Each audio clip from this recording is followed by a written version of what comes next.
салом дӯстон, сериал ё худ моҷарои трансфери Мбаппе дар фасли нав идома меёбад. ҳамлагари фаронсавӣ шартномаи худро бо дастаи ПСЖ тамдид нахоҳад кард.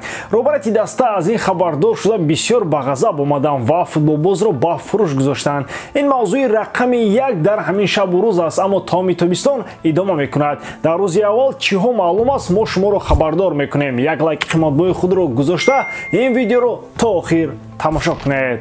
Дӯстон, футболи бошгоҳӣ хотима ёфт. Акнун моро полуфинале Лигаи Миллатҳо интизор аст. Нидерландҳо бо Хорватия вомехӯранд, а Испания бошад бо Италия. Кадом тимҳо ба финал рӯхат меёбанд ва чӣ гуна сюрпризҳо моро интизор аст? Тамошои рақобатҳоро бо 1x боз ҳам ҷолибтар кунед. Дар он ҷо регистратсияи осон, пур кардани маблағ аз тамоми гӯшаву канори дунё, вале аз ҳам муҳим бонус то ҳаҷми $100 дар аввалин пардохт бо промокоди AMG 0777 ссилкаи бозӣ дар комментарияи ин видео.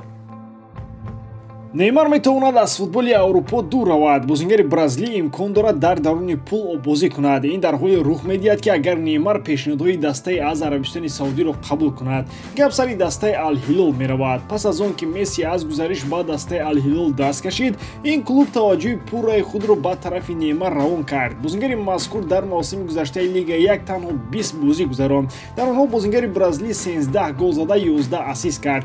Новобаста ба ин оморҳо мухлисон аз бозии розӣ нестанд. На танҳо мухлисон, муҳимтар аз ҳама роҳбарияти парижон умуман аз амалҳои бозингари бразилӣ чӣ дар майдон ва чӣ берун аз он розӣ нестанд.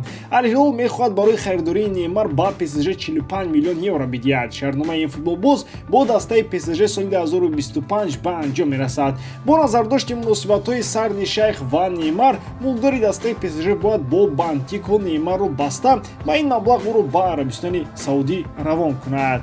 худи Неймар ҳам кешро дӯст медорад. Дастаи Ал-Ҳилол омодааст ки ба Неймар дар як сол 200 миллион евро бидиҳад. Ин баробар ба маоши Роналдо дар дастаи Ал-Наср хоҳад буд. худи Неймар чанд рӯз қабл худро ба Барселона пешниҳод кард, аммо дар Барса ин футболбозро интизор нестанд. Ҳамчунин аз Англия ҳам ба Неймар пешниҳоди ҳамкорӣ шудааст. Акнун қарори ниҳоиро Неймари 31 сола мебарорад. ӯ дорои маҳорат ва техникаи олӣ буда метавонад бемалол чанд соли дигар дар футболи Аврупо дар сатҳи олӣ бозӣ кунад. Дастаи Арсенал ва Вестхэм дар ҳамин шабу рӯз дар масъалаи гузариши Деклан Райс ба дастаи Арсенал кор карда истоданд. Вестхэм аллакай ба тақдир тан додааст ва медонад ки Райсро аз даст медиҳад. Аз ин лиҳоз барои ин нимҳиматгар пули хубро ба даст оварда ҷавоб медиҳад. Арсенал омодааст ки бозингари англисро қиматтарин трансфер дар таърихи худ карда беш аз 100 миллион евро барои харидории ӯ сарф кунад.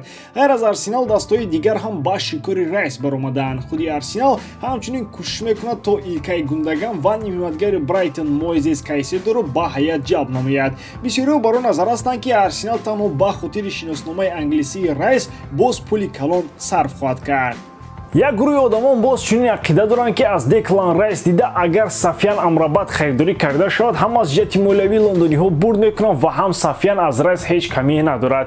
Аммо чунин нест. Деклан Райс 3 мавсим пайопай дар Вестхэм на он қадар қавӣ бозии беҳтарин нишон дод. Амрабат ҳатто дар серия А на ҳамеша барқарор бозӣ мекунад. ӯ танҳо дар ҷоми ҷаҳон бозии сатҳи олиро нишон дод ки он нишондодҳои асосии сатҳи баланди ӯ буда наметавонад. Аз ин рӯ дастаҳои топ аллакай дар чанд равзанаи трансферӣ аз пай ин футболбоз мебошанд. Андре Онана дарвозабони дастаи Интер яке аз ҳадафҳои асосии дастаи Челси барои равзанаи трансферии тобистона ба ҳисоб меравад. Лондониҳо мехоҳанд мавқеи дарвозабонро қавӣ карда ба ҷои Кепа ва Менди маҳз ин бозингарро дар хати дарвоза истифода баранд. Онана дар 24 бозии серия А 24 голро ба дарвозааш сар дод. ӯ дар Лигаи Чемпионҳо аз ҳама камтар ба дарвозаи худ гол сар дод. маҳорати ӯро ҳама диданд, аммо агар ӯро баҳо диҳем, агар беҳтар аз Кепа ва Менди аст, шояд сатҳи ин дарвозабонҳо он қадар фарқ ҳам накунанд. баъдан шартномаи Онана то соли 2027 амал хоҳад кард. Айни замон гуфта мешавад ки барои ин футболбоз Интер 40 миллион евро мехоҳад, аммо ин нарх бояд ба маротиб бештар бошад. бозингаре ки шартномаи дарозмуддат дораду нав мавқеи пурраи худро дар Интер пайдо кардааст, ин тим бо пули арзон ба фурӯш намемонад. хабарҳое ҳастанд ки дастаи шаҳри Милан бо қоидаҳои ферплеи моилавӣ мушкилиҳо дорад ва барои ҳамин бояд 1-2 бозингарро фурӯшад. дар ин ҷо бояд боз ба доногии Мората даст бардорем. 2 сол пеш Онана пас аз ҷанҷоли допингӣ ба ҳеҷ кас лозим набуд. Интер ӯро бепул гирифт ва акнун метавонад бо нархи 50 миллион евро фурӯшад. дӯстон, мавсими нав ба наздикӣ оғоз мегардад ва ин маънои онро дорад ки ҳар як даста бо формаи нави худ чемпионатро оғоз мекунад. Агар хоҳем ки футболкаи дастаи дӯстдоштаи худро дар тан дошта бошед, то метавонед аз интернет-магазини Go Shop истифода баред. Сифати футболкаҳо дар ин магазин дар дараҷаи олӣ аст ва дар он ҷо футболкаи томи бозингаронро ёфта метавонед. Барои харид кардан ба ссилкаи описания даромада футболкаи дастаи дӯстдоштаи худро интихоб намоед ва ҳамчунин агар дар вақти харид промокоди ман Гаировро истифода баред, то 10% ба шумо скидка мешавад. Агар дар вақти харид кардан мушкилӣ сар занад, озодона ба ман наисед ва ҳалли онро пайдо месозем.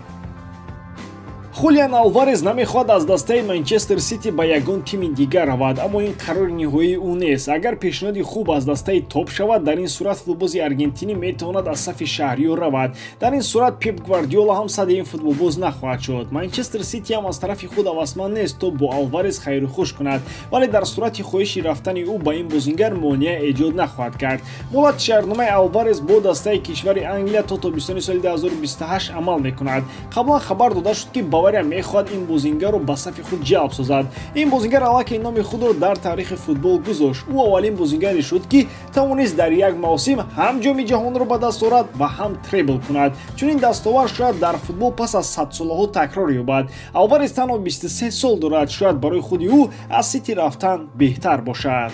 Мавқеи ҳамлагари марказӣ ба муддати солҳои тӯлонӣ дар Сити банд хоҳад буд. Агар Пеп ӯро барои ягон ҷои дигар истифода карданӣ набошад, пас дар Сити кори ин бозингар бефоида хоҳад буд. Новобаста аз он ки Алварес ҳамеша аз ҳайати захиравӣ ба майдон меояд, ӯ дар мавсими 2018 9 голро дар АПЛ ба номаш сабт кард. Дар ҳамаи мусобиқаҳое ки ҳамлагари аргентинӣ ба майдон меомад, фоиданок бозӣ кард. Дар масъалаи Мбаппе ҳамаи гап сари он аст ки муҳлати асосии шаҳрномаи бозингар бо дастаи ПСЖ то тобистони соли 2024 аст, вале бо хоҳиши худи Килиан он метавонад ба таври автоматӣ то соли 2025 тамдид шавад. Мбаппе аллакай ба роҳбарияти дастаи шаҳри Париж гуфтааст ки ӯ қарордодашро бо ин тим тамдид нахоҳад кард. Аз ин бармеояд ки тобистони соли 2024 муҳлати шаҳрномаи Мбаппе бо дастаи ПСЖ ба анҷом мерасад. Дар ин бора Фабрицио Романо ва дигар рассонаҳои асосии трансферӣ хабар табист ки дастаҳои дигар дарҳол аз ҷо боло шуда аз пайи Мбаппе мешаванд. Реал Мадрид дар ин байн албатта асосӣ аст. аҷиб ин аст ки оё Реал аз гуфтаҳои худ бармегардад ва Мбапперо ба Бернабеу меорад. Дар гузаштаи наздик Мбаппе метавон гуфт ки ба Реал Мадрид хиёнат кард. ҳамаи он гапҳои баланд куҷо шуданд? Хотиратон бошад, баъд аз он ки Мбаппе шаҳрномаи худро бо ПСЖ тамдид кард, чунин суханҳо садо медоданд: дарҳои Реал Мадрид барои Мбаппе абадан пӯшида мешаванд. ва аммо акнун хабарҳо куллан аз чизи дигар мегӯянд. таваҷҷӯҳ ба Кейн ин танҳо фиреби назарҳо буд. Перес ба чунин ҷараёни кор омода буд ва медонист ки оқибати кори ПСЖ бо Мбаппе ҳамин аст. Пулро ҳам ӯ банча карда мондааст. мақсади асосии Реал барои тобистон Мбаппе, Хаверс ва Алфонсо Девис мебошанд. лекин мушкили дигар аст. ПСЖ баъди ин қарори Мбаппе ҳамлагари фаронсавиро ба фурӯш мемонад, вале намехоҳад ин футболбозро ба Реал фурӯшад. парижиёнам мехоҳанд Килианро соли оянда бепул аз даст диҳанд. аз ин рӯ ҳамлагар ин тобистон фурӯхта мешавад. нархи ӯ 180 миллион евро аст. аз як тараф барои футболбозе ки пас аз як сол шаҳрномааш тамом мешавад, ин пули хеле зиёд аст. аз ҷониби дигар Мбаппе собит кард ки арзандаи ҳамаи гуна арзишу маблағу дороӣ мебошад. ба ҳамин тамом. бори дорам ки эҷодкории ман ба шумо писанд меояд. лайк, комментария ва дар канал обношдаро аз ёд набароред. бо шумо мисли ҳар вақта Муҳаммад Гаиров. хай бародарон, дар паноҳи Аллоҳ.